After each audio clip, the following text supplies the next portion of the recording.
అయ్యో బాబోయ్, ఆ మాత్రం దానికే పడిపోయావా నువ్వు? దీన్ని బట్టి నాకు అర్థమవుతుంది ఏంటంటే మీ ఆడోళ్ళ ముందు మేము ఎమోషన్ బయటపడేస్తే ఈజీగా పడిపోతారనమాట. నాకు ఇప్పుడు క్లియర్ గా ఉంది. అను, నువ్వు ఇంటికి లాయించేవే. సాయంత్రం మాత్రం నా కోసం ఎదురు చూడకు, మా కోసం ఎదురు చూడు. నీకు కాబోయే సిస్టర్నే ఇక్కడి నుంచి అట్టుకొచ్చేస్తాను. ఓకేనా? Bye bye. ఏంటది? Cold coffee. టోటల్ గా మీ దగ్గర ఎన్ని రకాల కాఫీలు ఉంటాయి? 15 రకాలు ఉంటాయి. అంటే 15 రకాలుగా కాఫీ నాశనం చేస్తారా? ఒక్క కాఫీతో జనాల ఆరోగ్యాన్ని రకరకాలుగా నాశనం చేసేయాలనుకుంటున్నారంటే అసలు జనం ఇక్కడికి ఎందుకు వస్తారో తెలుసా? వాళ్ళ మనసులో ఉన్న ప్రేమని అవతల వాళ్ళకి తెలియజేయడానికి. కానీ మీరు వాళ్ళకి రకరకాల కాఫీలు ఇచ్చి వాళ్ళ జీవితాలు నాశనం చేసేస్తున్నారు. ఆయన చూడు, కాఫీ తాగి తాగి ఎలా నాశనం అయిపోయాడు. ఇంకో 2 రోజులు పోతే ఇక్కడే చచ్చిపోతున్నాడు. ఏ గర్ల్స్, చూసారా కాఫీ గురించి నేను ఎంత ఎమోషనల్ గా లెక్చర్ ఇచ్చానో? ఈ నా ఉద్యమం ఆగదు. మీలో ఎవరైనా త్వరపడండి. ఈ అవకాశం కొద్ది రోజులు మాత్రమే. నాలాంటి బ్యాచులర్ మీకు మళ్ళీ దొరకడు. మీకు ఎవరికైనా నచ్చితే చెప్పండి, అన్నే లేపుకెళ్ళిపోతా. ఒకసారి లోపలికి వస్తారా? ఎందుకే? కొంచెం డీటెయిల్ గా మాట్లాడదామని. నాకు అన్ని డీటెయిల్స్ ఎక్కడే కావాలి. సరే, నీ ఇష్టం.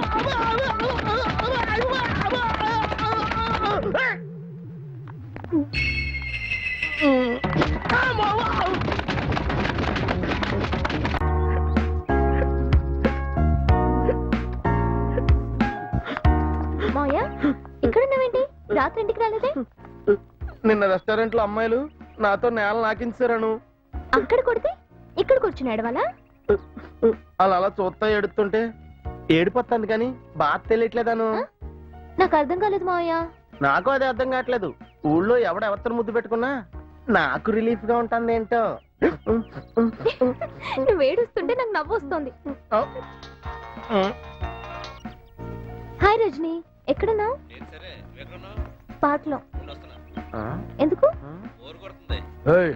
ఇందుకేగా వచ్చింది, తీసుకో. అను అను పద, ఎక్కడి నుంచి వెళ్ళిపోతాం రా. చూసావా పోలీసు వాళ్ళు లంచం తీసుకుంటున్నాడు. ఎందుకలాగా?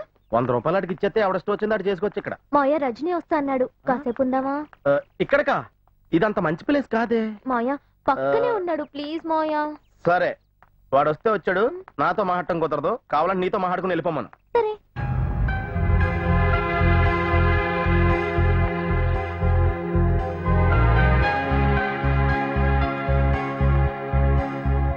ఎరా, మన ఇద్దరు ప్రేమించుకుందామా? సారీ, నేను నీ టైప్ కాదు. పోనీ మీ ఇద్దరు ప్రేమించుకుంటాం, కొంచెం పక్కెళ్తావా? మనసులో ప్రేమ ఉన్నాడు, చుట్టూ 1000 మంది ఉన్నా ప్రేమింతాడు. ఆ విషయంలో నీ అంత డెవలప్ అవ్వలేదురా. ఫోన్లో ఇప్పుడు డెవలప్ అవుతా. చూడు, నేను నీకు భయపడి వెళ్ళట్లా, నాకు భయం వేసి వెళ్తున్నా. అను డబ్బులు ఇవ్వ, టెన్షన్ కొని సిగరెట్ వేసి వచ్చేస్తాను. వీడి దగ్గర వసూలు చేసి. కొంచెం తెలివైనడేనే మీ మావయ్య. తను ఎందుకలా ఏడిపిస్తావు? ఏడిస్తే బాగుంటాడని. ఎంతైనా నీ మావయ్య కదా. ఏంటి? రజనీ, ఎదుచి పంపించే. ఎందుకు? ప్లీజ్ చెప్పింది చెయ్యి. ముందు అతన్ని పంపించు. ఏమైందను? వాడికి డబ్బులు ఎందుకు ఇమ్మన్నావు? అది వాడికి ఇస్తే మనం ఫ్రీగా ఉండొచ్చట, మావయ్య చెప్పాడు. లే. హలో సార్, ఈ అమ్మాయి దగ్గర తీసుకున్న 100 రూపాయలు తిరిగి ఇచ్చేయండి. ఏరా, 100 రూపాయలు కూడా ఖర్చు పెట్టకుండానే సుఖపడిపోదామని వచ్చారా? రేయ్, పబ్లిక్ లో పందుల్లా బిహేవ్ చేస్తుంటే తప్పని చెప్పడం మానేసి కనీసం మొహమైనా చూడకుండా మామూలు వసూలు చేస్తున్నావే. వాళ్ళలో నీ కూతురు కూడా ఉంటుందేమో, వెళ్ళి వెతుక్కోరా. ఏం కూసావురా? ఏ పౌరుషం పొడుచుకొచ్చిందా? కోపం వచ్చిందా? ఇక్కడికి వచ్చేవాళ్ళంతా నీకు చందాలు ఇచ్చేవాళ్ళు కాదు. ఈ 100 రూపాయలు తీసుకోవడమే కాదు, ఇవ్వడం కూడా వచ్చా నిరూపించారు సార్. మీరు గ్రేట్ సార్. అయిపోయి. ఎందుకంత కోపం? నీ ప్రేమని కొనుక్కోవటం ఇష్టం లేక. 100 రూపాయలు ఇస్తే వాడు వెళ్ళిపోతాడు, ఆ తర్వాత మన ఇద్దరం రిలాక్స్ గా మాట్లాడుకోవచ్చు అని అనుకున్నాను. కరెక్ట్. నేను చేసిన తప్ప? నిజం చెప్పు, ఆ టైంలో రిలాక్స్ గా ఉన్నావా? తప్పు అని తెలిసి కూడా తప్పు చేస్తుంటే మనసు పడే బాధ ఏంటో నీకు తెలీదాను. నీ మనసులో ప్రేమనే చెప్తున్నా, నా మనసులో ప్రేమని కనీసం అర్థం చేసుకోవడానికి కూడా ప్రయత్నించట్లేదు కదా. ఏంటయ్యా దారికి అడ్డంగా నిలబడి మీ గొడవ? ఒకళ్ళ ప్రేమ ఒకరికి చెప్పుకుంటున్నావురా, నీకేమన్నా ప్రాబ్లమా? రా, ఏమన్నా పడితే ఆయనకి వెళ్ళకూడదు. ఏదో టేస్ట్ నువ్వు తీసుకెళ్ళి. మనసులోని ప్రేమని 1000 మందిలోనైనా చెప్పొచ్చు చామంతి, కానీ తప్పు మాత్రం సింగిల్ గా ఉన్న చేయొద్దు. No more arguments. వాడికి డబ్బులు ఇచ్చి తప్పు చేశాను, అదేగా నీ ఉద్దేశం? ప్లీజ్ అను, అర్థం చేసుకో. అర్థమైంది. నిన్ను ప్రేమించడమే నేను చేసిన తప్పు. హే, ఏంటిది రోడ్డు మీద అనవసరంగా మీటింగ్? వదిలే. వదిలేస్తా. నాతో మాట్లాడుకో. హే అను, ఛే, అనవసరంగా ఎక్కువ లవ్ చేశాను రా. దానికి ఏమైనా నా ప్రాణం పోయేలా ఉంది. వద్దురా బాబు, వద్దు, మనకొద్దు. అను నిన్నేమన్నా ఇబ్బంది పెట్టుంటే సారీ. రే, ఎక్కడుండి నీ ఫీలింగ్ నాకు చూపించక్కర్లేదు, కానీ వెళ్ళి తెల్లవార్లు జాగ్రత్తగా చూసుకో.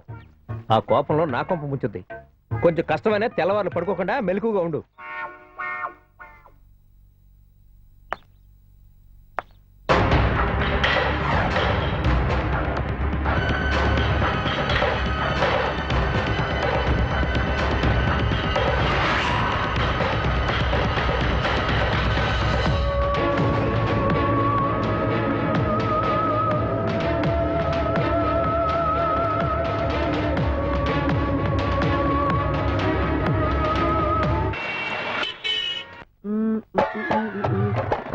హలో, నేను లోపల రానే వద్దంది. తను నీతో మాట్లాడదంట, అందుకే నన్ను ఇక్కడ కాపలా పెట్టింది. నేను వచ్చింది అను గురించి కాదు, నీ గురించే. హలో, నన్ను ఎవరో కన్విన్స్ చేయలేరు, నన్ను ఎవరో లొంగ తీయలేరు. లొంగ తీయడం గురించి నాకు తెలియదు, కానీ నిన్నెవరూ ఖచ్చితంగా వంగ తీయలేరు. భోజనం చేసిన తర్వాత అయితే మరీ కష్టం. భోజేసావా? మనస్ఫూర్తిగా తిన్నాను. భోజనం చేయకుండా ఇంట్లో ఆడపిల్ల పడుకుని ఉంటే మనస్ఫూర్తిగా తిన్నానంటే నోరు ఎలా వచ్చిందిరా? ఎవడు చెప్పాడు తినలేదని? అది తిన్న తర్వాత నేను తిన్నాను. అయ్యో సారీరా. ఏడవద్దే, నువ్వు బాధ మర్చిపోవడానికి ఒక కథ చెప్తాను. అనగనగా వైజాగ్ స్టీల్ ప్లాంట్ లో వసుదేవుడు అని ఒక ఎండి ఉండేవాడంట. ఆయనకి చిన్ని కృష్ణుడు అని ఒక కొడుకు ఉండేవాడంట. ఏవో కొన్ని ప్రాబ్లమ్స్ కారణంగా వాళ్ళ అబ్బాయిని వేరే చోట్ల దాచాల్సిన పరిస్థితి వచ్చింది. కన్న కొడుకు మీద ప్రేమతో ఎవరికంటే పడకుండా ఓ వర్షం పడుతున్న అర్ధరాత్రి టైంలో నెత్తి మీద ఓ బొట్టులో కొడుకుని తీసుకుని బీచ్ లో నడుచుకుని వెళ్తుంటే తిన్నదరక్క ఓ గాడిద అరవడం మొదలెట్టింది. వసుదేవుడికి టెన్షన్ వచ్చింది. తన పొజిషన్ కూడా మర్చిపోయి గాడి దగ్గరికి వెళ్లి, గాడిద గారు మీకు నమస్కారం, దయచేసి కాసేపు సైలెంట్ గా ఉండండి, తిన్నదరకపోతే ఒక కిళ్ళి వేసుకోండి, ఈ లోపు నాకు చిన్న పని ఉంది చూసుకుంటాను అని గాడిద గారిని పడుకోబెట్టి పని చూసుకోవడానికి వెళ్ళాడు. అంటే ఇప్పుడు నేను నిన్ను వదలపోతే నువ్వు నా కాళ్ళు అట్టుకుంటావు, నేను గాడిదని అయిపోతాను. అలాగని చెప్పి నేను నిన్ను వదిలేస్తే నేను ఏదైనా అయిపోతాను. నాకేం అర్థం కాలేదురా. చెప్తాను, నువ్వు వచ్చి నా పొజిషన్ లో కూర్చో.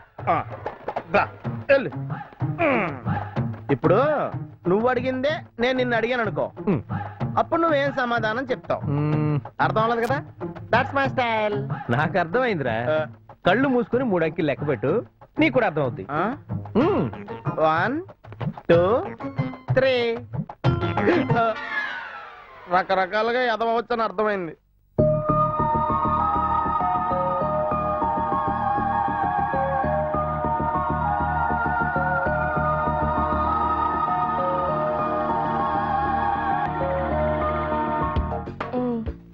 ఎందుకు వచ్చావురా? నిద్ర పట్టక నేను నీతో మాట్లాడు. నాకంత అదృష్టమా? తిట్టేస్తా నిన్ను. మీ ఇల్లే కదా, ఏమైనా చేస్తావు. చంపేస్తా నిన్ను. చంపే. నిన్ను మోయటం కంటే అదే బెటర్. అవును, ఇంత ప్రశాంతంగా ఎలా నిద్రపోతున్నావే? నాకేమో నిద్ర పట్టక ఆ చామంతి గడి కథలు చెప్పుకుంటూ గడుపుతుంటే. నువ్వు వస్తావని తెలుసు, కాళ్ళు పట్టుకుంటావని తెలుసు, ఇంకెందుకు టెన్షన్? హాయిగా నిద్ర పట్టింది. ఎలాగో నువ్వు వచ్చి లేపుతావుగా. బాగానే డెవలప్ అయిపోయావు.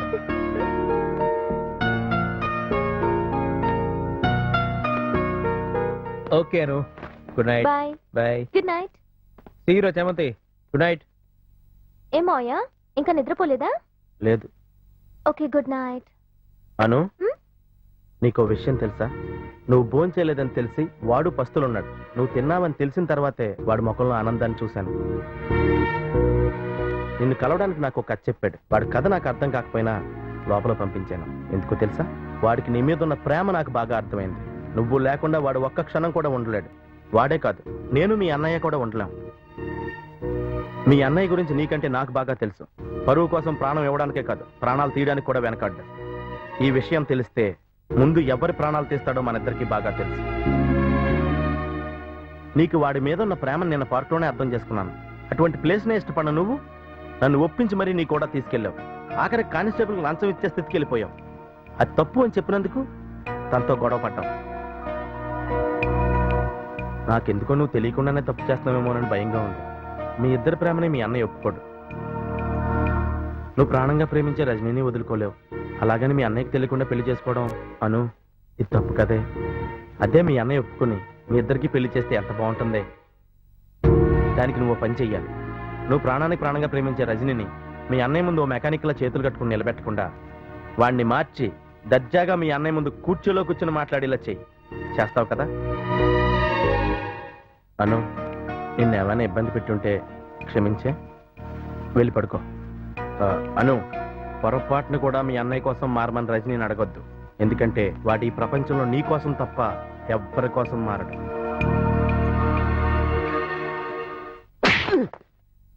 చెప్పరా చెప్పరా ఎవరా నువ్వు?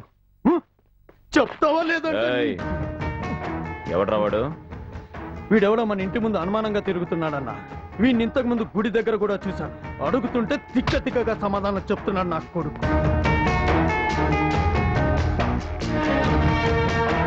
చెప్పన్నా ఏం చేద్దాం వీడిని? చంపే. చంపితే నేనెవరో నీకెలా తెలుస్తుంది? అవసరం లేదు. కానీ చెప్పాల్సిన అవసరం నాకుంది. నేనెవరో తెలిసిన తర్వాత నీ కళ్ళల్లో భయం పుట్టాలి. అది తెలిసి చిన్నగాడు పండగ చేసుకోవాలి. చిన్నగాడ వాడెవడు? భవానీ శంకర్ తమ్ముడు. నీ చావుకు చిరునామా తెలిసిన ఒకే ఒక్క మగాడు. నీ నీడనే నమ్మని నీకు ఆ నీడనే మృత్యువుని చేశాడు. నువ్వు చస్తావని తెలిసి కూడా ఎవడో పండగ చేసుకోవాలని నా కళ్ళ ముందే నిలబడి నా చావు కబురు చెప్తున్నావంటే నీకు భయం కంటే స్వామి భక్తి చాలా ఎక్కువరా. లేకపోతే ఆడదాని అందానికి చొంగ కాచుకుని నీ రహస్యాలు చెప్పే నీ మనుషులా అనుకున్నావా? నా మనుషులు ఎవరు వాళ్ళు?